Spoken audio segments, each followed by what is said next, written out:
Hey, what's up guys? Thank you for tuning in.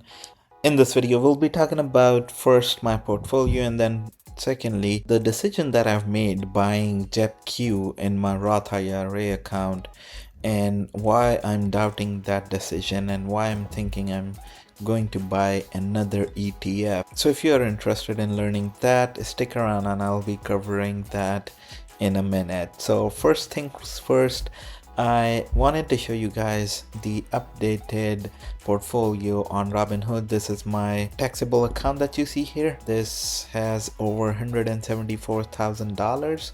Today was a bumpy day. It started off early morning in red, and then after some time around noon it went in green and then red again. It was a sharp drop at 225 and then went up back before the close of the day.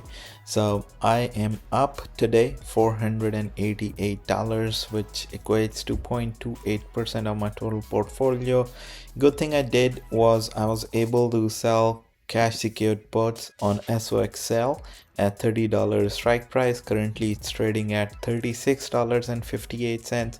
So basically what I said is I will be buying 700 shares of SOXL at $30 price, and I was granted 18 cents per share. So let's do that. So 18 cents times 700.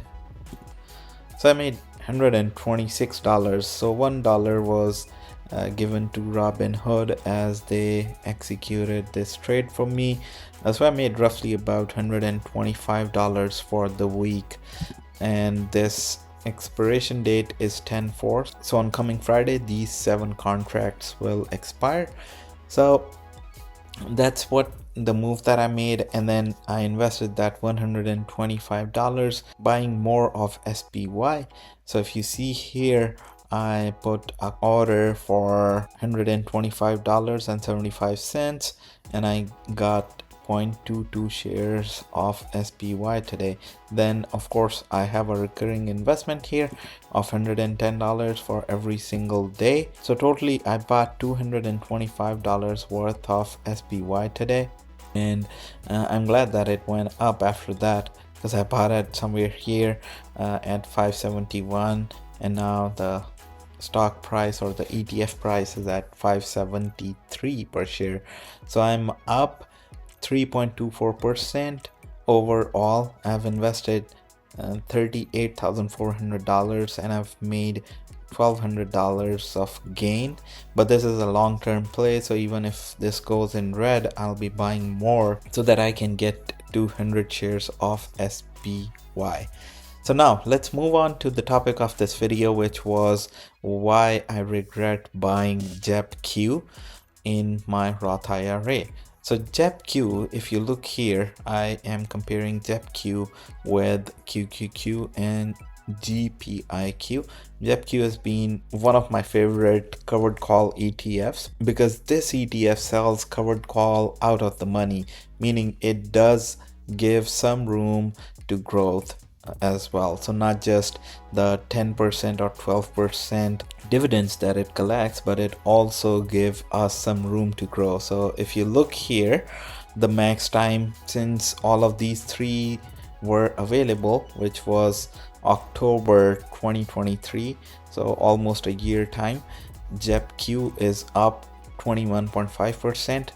GPIQ is up 23.52%, and then QQQ, the underlying index ETF that we have, is up almost 42%. So Goldman Sachs GPIQ was an alternate to JEPQ, but since JEPQ has more history attached to it since its inception, I was willing to buy into JEPQ and give up a little bit of upside, which you see here, that comes with Goldman Sachs covered call ETF. So first reason, if you see here, is overall price return. So price return, if you see here, is half of what QQQ has provided, but then even if you go at total return are also 10% less in just 1 year. So if you expand this over 20 years of period, which will be the case in case of my Roth IRA account until I touch my Roth IRA account, then this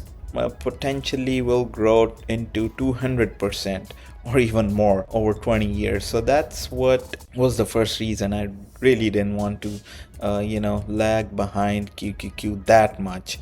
A little bit is fine, of course. With covered call, I know that you give up a little bit of returns, but not this much that every year where QQQ is up, you will be lagging 10% behind that. So that was one reason. And then the second reason is on the same page. If you see here, GPIQ in the same category, we are seeing poor performance of JEPQ even when compared with the similar covered call ETF. So that's the second reason. And the third reason is here. Third reason is here on Portfolio Visualizer. I am considering the third option here, which is QDTE moving forward instead of JEPQ. So with QDTE, the total returns that I have seen here, if you put $10,000 at the start of April 2024, which was the inception date of QDTE, since then all of these have returned positive. That's the one thing. But then JEPQ has returned the least here. If you see $10,381, this is with dividends reinvested, whereas QDTE, if you look here, has outperformed everyone including the index itself. So QDTE has outperformed QQQ index ETF as well in total return 8.29%, which is higher than both JEPQ, GPIQ as well.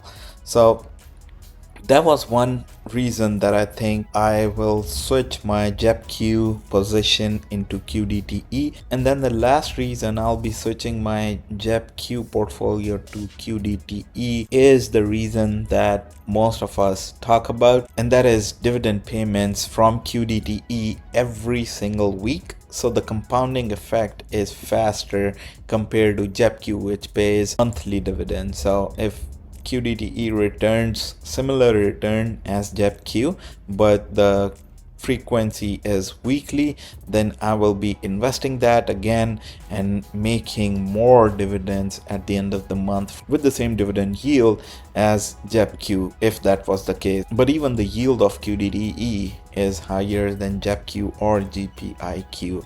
So these were the 4 or 5 reasons that I could think of that I'll be transferring my Roth IRA account balance that is invested in JEPQ to QDTE. The best part is there will be no incurring tax trigger that I will have to pay when I sell any asset in Roth IRA account, and I'll be moving my money to more income oriented ETF.